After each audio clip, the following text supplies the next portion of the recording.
ബിരിയാണി ചമ്മന്തി കൂട്ടി ഇന്നത്തെ കുക്കർ ബിരിയാണി പെട്ടെന്ന് ഉണ്ടാക്കാൻ പറ്റുന്ന ഒരു അടിപൊളി ഡിഷാണ്. വളരെ സിമ്പിളായിട്ട് ഉണ്ടാക്കാൻ പറ്റും. കുക്കർ ബിരിയാണിക്ക് വേണ്ടിയുള്ള ചിക്കൻ ഇതുപോലെ നല്ല രീതിയിൽ മാരിനേറ്റ് ചെയ്തെടുക്കുക. 3 സവോള നൈസായിട്ട് അരിഞ്ഞ് ഇതുപോലെ എടുക്കുക. 3 ഗ്ലാസ് അരി നല്ല രീതിയിൽ 20 മിനിറ്റ് സോക്കിയ ശേഷം ഡ്രെയിൻ ചെയ്തെടുത്ത അരിയാണ്. വെളുത്തുള്ളി, പച്ചമുളക്, ഇഞ്ചി ചതച്ചെടുത്തത്. നല്ല രീതിയിൽ എണ്ണ ചൂടായി വരുമ്പോഴത്തേക്കും അതിലേക്ക് സവോള ഇട്ട് നല്ല രീതിയിൽ വഴറ്റിയെടുക്കുക.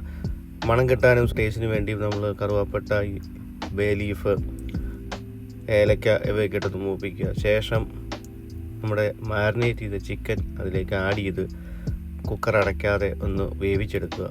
ശേഷം അതിലിരിക്കുന്ന കൊറിയാണ്ടർ ലീഫ് ഒരു ഭംഗിക്ക് വേണ്ടി ഒന്ന് അരിഞ്ഞിടുക.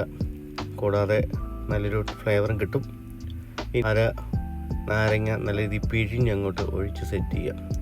ശ്രദ്ധിക്കുക, കുക്കർ ബിരിയാണിക്ക് വെള്ളത്തിൻ്റെ അളവ് കൂടിപ്പോരുത്. അളവെടുക്കുന്ന ഗ്ലാസ്സിൽ 3 ഗ്ലാസ് അരിക്ക് 3 ഗ്ലാസ് വെള്ളം തന്നെ ഒഴിക്കുക. അപ്പോൾ നിങ്ങളെടുക്കുന്ന അരിയുടെ അളവനുസരിച്ച് സെയിം അളവ് തന്നെ വെള്ളം ഒഴിക്കാവുള്ളൂ. അപ്പോൾ നല്ല രീതിയിൽ ഡ്രെയിൻ ചെയ്തെടുത്ത അരി അതിലേക്ക് ആഡ് ചെയ്യുക.